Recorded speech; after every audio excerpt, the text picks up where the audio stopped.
how does divorce affect a child? The research shows that children of divorce are more likely to have social problems, behavioral problems. They're more likely to struggle in their relationship with their parents, more likely to struggle in romantic relationships.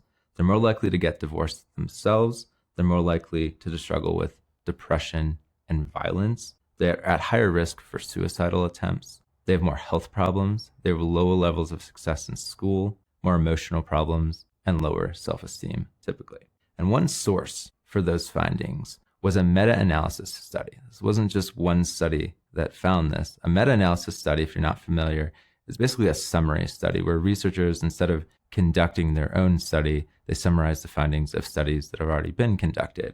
And in this case, they looked at 67 different studies on children of divorce. This study was published in the Journal of Family Psychology by Professor Paul Amato from Penn State University. He's one of the leading researchers on this topic of divorce and how divorce affects the children. Another researcher who spent a ton of time studying children of divorce was Dr. Judith Wallerstein. She studied them at the University of California, Berkeley. What she did is she studied 131 children from 60 families for 25 years. And she published her findings in the book, The Unexpected Legacy of Divorce. And one important detail of this study is that she only chose children who didn't have any developmental or emotional problems prior to the divorce.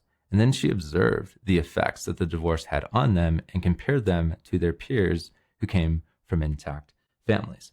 By the way, when she began studying this, she expected to find that divorce didn't really have a big impact on them, and if it did, it would be short-lived, it would be temporary. But after years of studying, she said, our findings challenge the myth that divorce is a transient crisis, and that as soon as parents reestablish their lives, the children will recover fully. That doesn't happen. In her research, she found that children of divorce were less likely to get married, they were more likely to get divorced, they were less likely to have children. They were more likely to heavily use drug and alcohol during high school.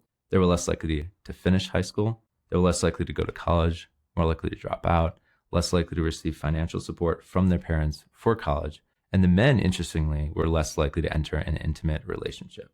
And again, after years of just pondering this and walking with these young people, she said this. She said, parents like to believe that if they are unhappy in their marriage, the children will also be unhappy. Conversely, if divorce is better for them, it'll be better for the children too. But things don't work that way. Children frequently do not share their parents' unhappiness with a problematic marriage, while a divorce brings pain into their lives that until now has gone unrecognized. She continues to say that we are allowing the children to bear the psychological, economic, and moral brunt of divorce. Two main takeaways from her research. One, she observed that the full effects from your parents' divorce aren't actually experienced until adulthood. She called that the sleeper effect. And the area of our lives that is most affected is our romantic relationships. And the basic reason for that is that we lack a roadmap for love, a script to follow to build healthy relationships. Now, I probably made you all depressed, but I want you to know that there is good news, and we're going to get to that. And the good news really is this: you can help people like this. And so it's necessary to start by understanding the problem, to go through the really heavy and depressing stuff before we can offer help.